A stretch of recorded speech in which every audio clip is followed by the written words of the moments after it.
কৃষ্ণ কৃষ্ণকথা চ্যানেলে আপনাদের সবাইকে স্বাগতম। সনাতন ধর্মে প্রতিটি তিথি ও নক্ষত্রের একটি গভীর অর্থ রয়েছে। তেমনই এক অত্যন্ত পুণ্যময় তিথি হল মহাবারুণী। প্রতি বছর চৈত্র মাসের কৃষ্ণপক্ষের ত্রয়োদশী তিথিতে লক্ষ লক্ষ ভক্ত পবিত্র গঙ্গা বা বিভিন্ন নদীতে স্নান করেন। কিন্তু কেন এই স্নান করা হয়? সাধারণ স্নান আর বারুণী স্নানের মধ্যে পার্থক্য কি? কেন শাস্ত্রকাররা বলেছেন যে এই একটি স্নানেই কোটি জন্মের পাপ ক্ষয় হয়? আজকের ভিডিওতে আমরা মহাবারুণী স্নানের ইতিহাস, মাহাত্ম্য এবং এর সঠিক নিয়ম নিয়ে বিস্তারিত আলোচনা করব। ভিডিওটি শেষ পর্যন্ত দেখুন, কারণ এটি আপনার আধ্যাত্মিক জ্ঞানকে সমৃদ্ধ করবে। 2. বারুণী ও মহাবারুণী আসলে কি? প্রথমেই জানা দরকার বারুণী কি। শাস্ত্র অনুযায়ী চৈত্র মাসের কৃষ্ণপক্ষের ত্রয়োদশী তিথিকে বলা হয় বারুণী। যদি এই ত্রয়োদশী তিথিতে শতভিষা নক্ষত্রের যোগ হয় তবে তাকে বলা হয় মহাবারুণী। আর যদি সেই দিনটি শনিবার হয় তবে তাকে বলা হয় মহামহাবারুণী। এই তিথিটির নাম হয়েছে জল দেবতা বরুণের নাম থেকে। বরুণ দেব হলেন জলের অধিপতি। এই বিশেষ ক্ষণে পৃথিবীর সমস্ত জলরাশিতে বরুণ দেবের শক্তি ও গঙ্গা দেবীর আশীর্বাদ প্রবলভাবে উপস্থিত থাকে বলে মনে করা হয়। 3. পৌরাণিক ও আধ্যাত্মিক তাৎপর্য। মহাবারুণী স্নানের গুরুত্ব কেন এত বেশি? 1. পাপ মোচন। শাস্ত্রে বলা হয়েছে সূর্যগ্রহণের সময় কুরুক্ষেত্রে স্নান করলে যে পুণ্য লাভ হয়, চৈত্র মাসের এই মহাবারুণী যোগে পবিত্র নদীতে স্নান করলে তার চেয়েও বেশি পুণ্যফল পাওয়া যায়। এটি মানুষের অজান্তে করা পাপ থেকে মুক্তি দেয়। 2. বরুণ দেবের আশীর্বাদ। ভগবান শ্রীকৃষ্ণ শ্রীমদ্ ভাগবত গীতায় নিজেকে প্রকৃতির শক্তির সাথে তুলনা করেছেন।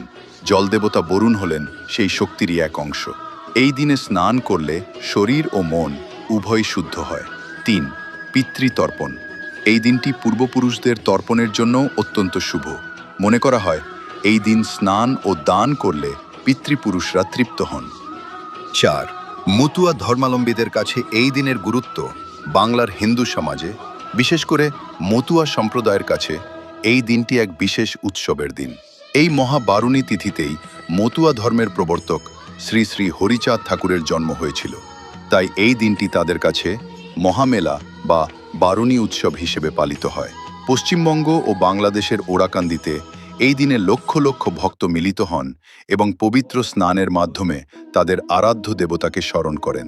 এটি কেবল একটি ধর্মীয় অনুষ্ঠান নয়, বরং এটি সমতা ও ভক্তির এক মহামিলন মেলা। 5. স্নান ও উৎসব পালনের সঠিক নিয়ম। এই দিনটি কিভাবে পালন করবেন? 1. ব্রাহ্মণ মুহূর্ত। সম্ভব হলে সূর্যোদয়ের আগে বা ভোরের দিকে স্নান করা সবচেয়ে ভালো। 2. স্নানের মন্ত্র।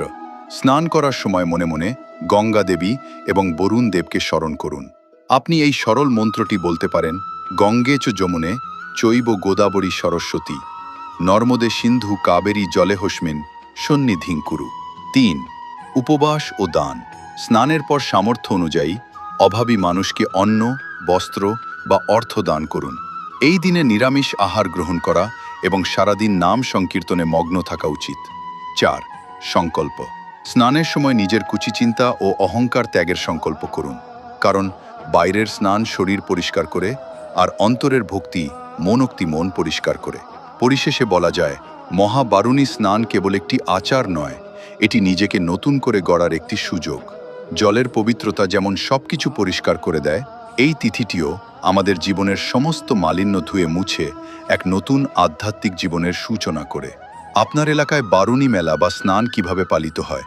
আপনি কি কখনো এই পবিত্র স্নানে অংশ নিয়েছেন? কমেন্টে আমাদের অবশ্যই জানান।